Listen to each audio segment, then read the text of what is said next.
Samantha Ruth प्रभु, जन्म 28 अप्रैल 1987, मुख्य रूप से तेलुगु और तमिल फिल्म उद्योग में काम करने वाले एक भारतीय फिल्म अभिनेत्री और मॉडल है। 5, 6, 7 समांथा चेन्नई में पली बड़ी है और इन्होंने किशोरावस्था के दौरान मॉडलिंग में कैरियर शुरू किया था। समांथा का विवाह अक्किनेनी नागार्जुन के बेटे नागा चैतन्या से हुआ था।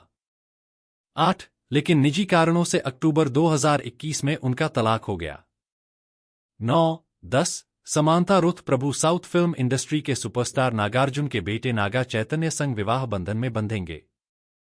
2007 में रवि वर्मन की मॉस्कोइन कवेरी के लिए साइन अप करने के बावजूद उनकी पहली रिलीज गौतम मेनन द्वारा निर्देशित 2010 की तेलुगु रोमांस फिल्म ये माया चिसाव थी, जो समीक्षकों द्वारा प्रशंसित की गई और जिसने उन्हें सर्वश्रेष्ठ नवोदित अभिनेत्री का फिल्मफेयर पुरस्कार दक्षिण दिलवाया। जब से वह कई व्यावसायिक रूप से सफल तेलुगु फिल्मों में दिखाई देती आ रही है। 12 सामंथा ने त्रिभाषी रोमांटिक ड्रामा फिल्म नीथेन एन पोनवासंतम 2012 में नित्या की प्रमुख महिला भूमिका निभाई, जिसके लिए उन्होंने सीमा अवार्ड्स में उसी श्रेणी में नामांकन के अलावा विजय अवार्ड्स और आनंद विक्टन अवार्ड्स में सर्वश्रेष्ठ अभिनेत्री का पुरस्कार जीता। 2013 में सामंथा एक ही वर्ष में दोनों सर्वश्रेष्ठ तेलुगु अभिनेत्री के लिए फिल्मफेयर पुरस्कार और सर्वश्रेष्ठ तमिल अभिनेत्री के लिए फिल्मफेयर पुरस्कार को जीतने वाली रेवती के बाद दूसरी अभिनेत्री बन गई। वाणिज्य में डिग्री हासिल करने के दौरान एक मॉडल के रूप में एक संक्षिप्त कार्यकाल के बाद सामंथा ने तेलुगु रोमांस फिल्म ये माया चिसावे 2010 में अभिनय की शुरुआत की और सर्वश्रेष्ठ महिला पदार्पण दक्षिण के लिए फिल्मफेयर पुरस्कार जीता। वह 2012 की फिल्मों नीथाने एन पोनवासंतम और ईगा में अपने प्रदर्शन के लिए एक ही वर्ष में सर्वश्रेष्ठ अभिनेत्री तमिल और सर्वश्रेष्ठ अभिनेत्री तेलुगु दोनों के लिए फिल्मफेयर पुरस्कार जीतने वाली दूसरी अभिनेत्री बनी।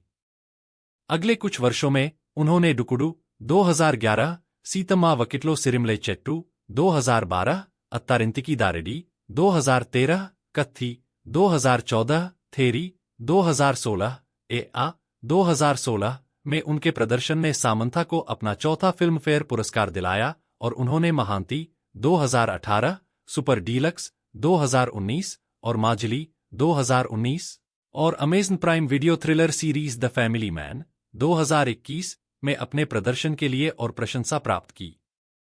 इनमें से आखिरी ने उन्हें फिल्मफेयर ओटीटी पुरस्कार दिलाया। 2023 में शाकुंतलम और कुशी में उनकी 2 आलोचनात्मक और व्यावसायिक असफलताएं हुईं। सामंथा का जन्म 28 अप्रैल 1987 को हुआ था। उनके पिता जोसेफ प्रभु तेलुगु एंग्लो इंडियन हैं और मां निनेत प्रभु मलयाली हैं। 6 उनका जन्म और पालन पोषण चेन्नई, तमिलनाडु के पलवरम पड़ोस में हुआ। 7 परिवार की सबसे छोटी संतान के रूप में 2 बड़े भाइयों जोनाथन और डेविड के साथ वह तमिल और तेलुगु दोनों भाषाएं धारा प्रवाह बोल सकती हैं। 8, 9 अपनी शिक्षा के एक हिस्से के रूप में सामंथा की स्कूली शिक्षा holy angels Anglo Indian higher secondary school में हुई और फिर उन्होंने चेन्नई के स्टेला मैरिस कॉलेज से वाणिज्य में डिग्री पूरी की। 8, 10 अपनी स्नातक की डिग्री के अंत में वह मॉडलिंग में शामिल हो गईं, विशेष रूप से नायडू हॉल के साथ काम किया, जिसके माध्यम से उन्हें पहली बार फिल्म निर्माता रवि वर्मन ने देखा था। सामंथा ने अपने पेशेवर फिल्मी करियर की शुरुआत गौतम वासुदेव मेनन की तेलुगु फिल्म ये माया चिसावे 2010 से की थी। तमिल में विन्नैथांडी वरुवाया 2010 के रूप में एक साथ बनाई गई यह फिल्म रिलीज से पहले काफी प्रत्याशित थी, मुख्य रूप से गौतम मेनन और संगीतकार ए.आर. रहमान के बीच पहली बार सहयोग के कारण। 12 अभिनेत्री ने सफलतापूर्वक ऑडिशन दिया और अगस्त 2009 में इस प्रोजेक्ट के लिए साइन अप कर लिया गया। फिल्म की शूटिंग भारत और संयुक्त राज्य अमेरिका में की गई थी और यह 26 फरवरी 2010 को रिलीज हुई थी। 13 रिलीज के बाद उन्होंने खुलासा किया कि मेनन ने एक अभिनेत्री के रूप में उन्हें ढालने में महत्वपूर्ण भूमिका निभाई, उन्हें सिखाया कि स्क्रीन के सामने कैसे स्वाभाविक और सहज बने रहें, भले ही उनके पास किसी दृश्य में कोई संवाद न हो। सामंथा की अगली रिलीज रोमांटिक ड्रामा बाना कथाड़ी 2010 थी, जिसमें उनके साथ अथर्वा थे। फिल्म वास्तव में अभिनेत्री द्वारा साइन की गई तीसरी तमिल परियोजना थी, लेकिन इसकी रिलीज पहले 2 से पहले हुई थी, जिनके पूरा होने में देरी के कारण उन्हें अनुबंधित किया गया था। 21-22 सामंथा ने national institute of fashion technology (NIFT) की एक छात्रा की भूमिका निभाई, जो तमिल सिनेमा में इस तरह की पहली भूमिका थी। 23 उनकी अगली रिलीज रवि वर्मन की मॉस्को इन कावेरी 2010 थी, मूल रूप से पहली फिल्म थी जिस पर उन्होंने काम करना शुरू किया था। फिल्म की शूटिंग अगस्त 2007 में शुरू हुई, जिसमें सामंथा फिर कुछ समय के लिए स्क्रीन नाम यशोदा के साथ साल के अंत में टीम में शामिल हुईं। 24 2008 में आयोजित एक साक्षात्कार में रवि वर्मन ने उल्लेख किया कि 11 उन्होंने उन्हें बुद्धिमत्ता और संभावनाओं वाली अभिनेत्री के रूप में वर्णित किया, जबकि प्रसिद्ध अभिनेत्री रेवती के साथ उनकी तुलना की। 11 हालांकि अन्य परियोजनाओं में छायाकार के रूप में रवि वर्मन की पूर्व प्रतिबद्धताओं के कारण फिल्म विकास के नरक में फंस गई, अंततः अगस्त 2010 में रिलीज हुई।